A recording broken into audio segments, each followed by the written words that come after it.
Welcome everybody to this podcast about my best three tips and tricks for antegrade approach in CTO. My name is Pier Francesco Agostoni. I'm an interventional cardiologist from Antwerp in Belgium, and today with me I have the pleasure and the honor to share this podcast with Roberto Garbo, interventional cardiologist from Turin in Italy, and one of the worldwide well-known CTO operators and board member of the Euro CTO Club. We all know that antegrade approach is nowadays one of the mainstay of CTO approach. Is the most of the time the first approach to start with, and it's crucial to have all the skills to succeed in that. So let me start asking Roberto, which is for him the first tip to suggest for an antegrade strategy. Thank you, Pier Francesco, for the introduction. So we start with the first tips and tricks that I can consider for antegrade approach, and that is, for me, is a proximal cap ambiguity management. We know from global CTO crossing algorithm that proximal cap is the first point which we need to evaluate for antegrade, and proximal cap ambiguity can be a major problem. We need to evaluate if we have a side branch. IVUS is essential, or sometimes we can deal with impenetrable proximal cap, and we will understand what can we do in that situation. We go with this interesting case of many years ago. Is a woman with the LAD CTO and the level of this bifurcation. The cap is not clear at all.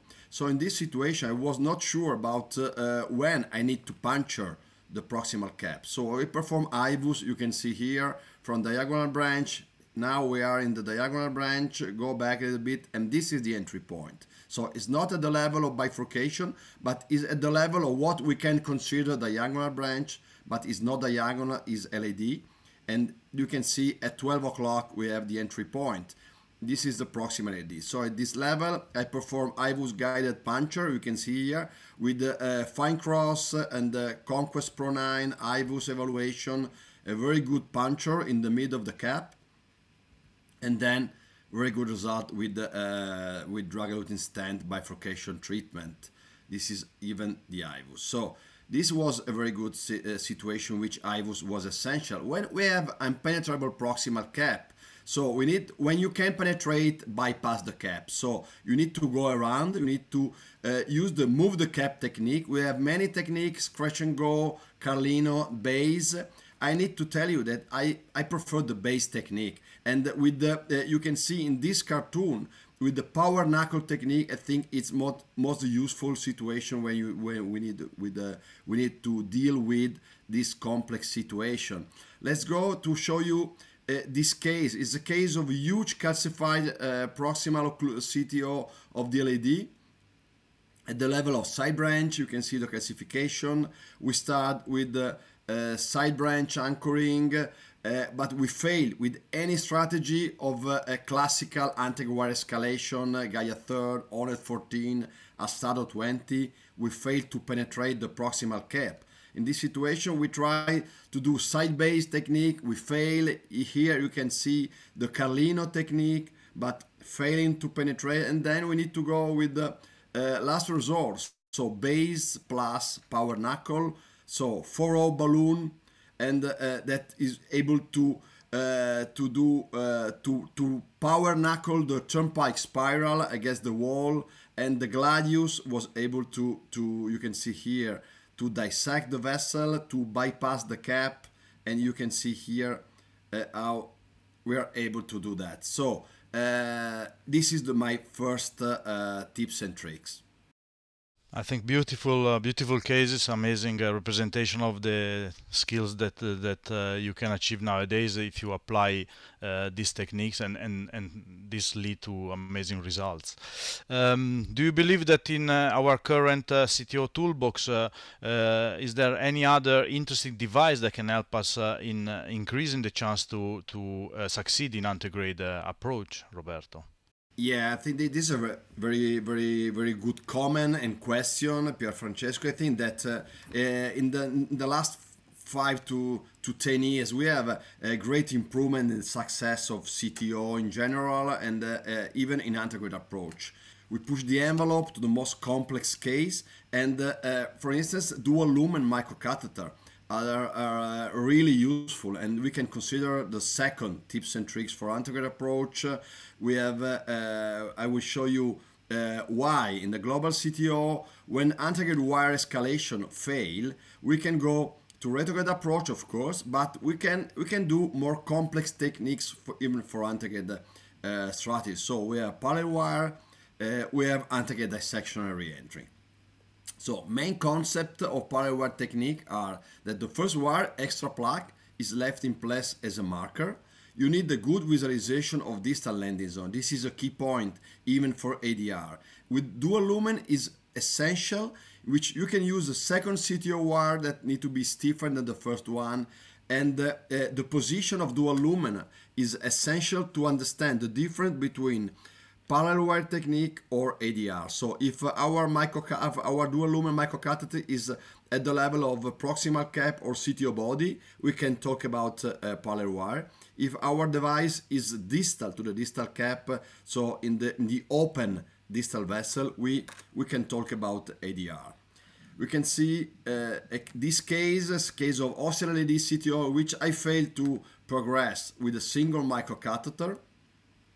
And I start with dual lumen and filter XTR. You can see here, with dual lumen, it's much easier with the same wire to penetrate the proximal cap of the LED.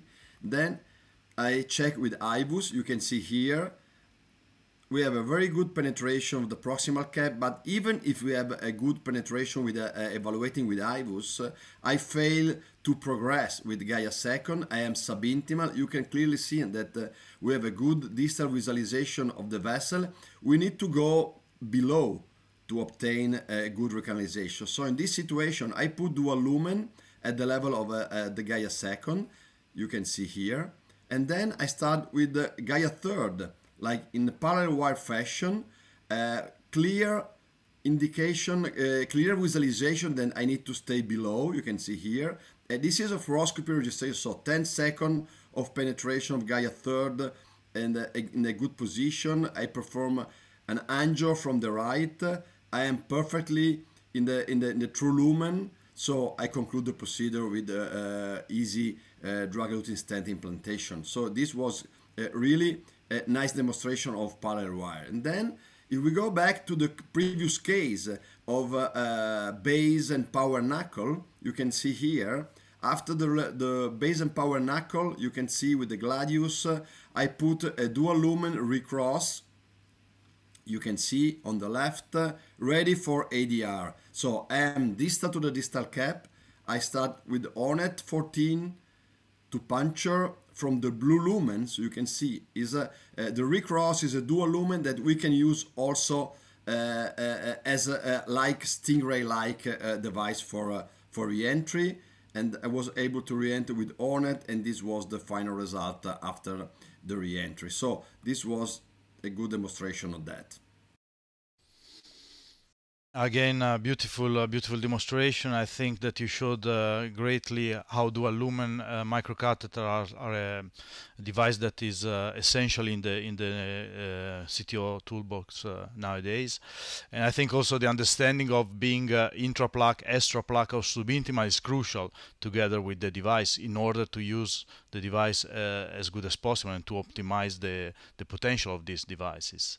Yeah, even so, you know that with like the importance of imaging, you know that even the consistent CTO, we look like 15-20% of case, the operator was not sure about the course of the guide wire. So it's a concept of having in the toolbox in your hand all the strategy, and even iVascular is really important. Yeah, I fully agree.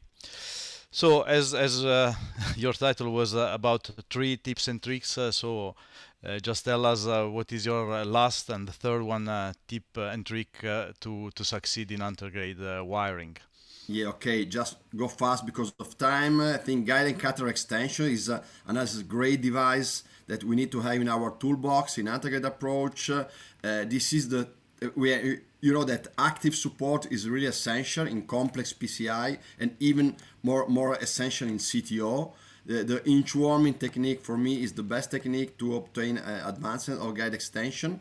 And in antegrade approach, guide extension can be really useful for initial wiring, for antegrade gear delivery, and for uncrossable lesion. And show you a very short case. It was a previous failure of this very tortuous right occlusion in another center. I performed this case. It was a proctoring case.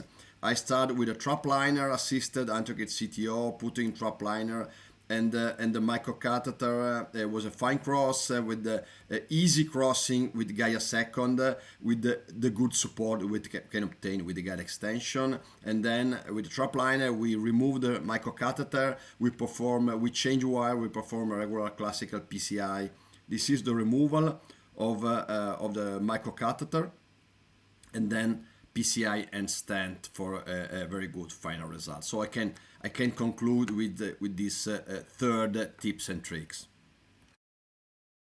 Thank you very much, Roberto. Once again, a beautiful representation. I think you underlined the importance of the support in CTO PCI. I mean, support is important in all PCIs, but I think in CTO PCIs it's double as important in the rest. And today, once again, we have the tools to improve this support and to transform a potential failure in a success.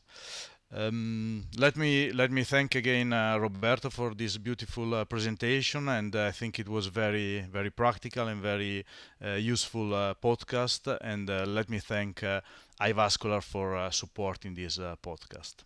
Thank you very much. Thank you, Francesco, and see you soon. Thank you.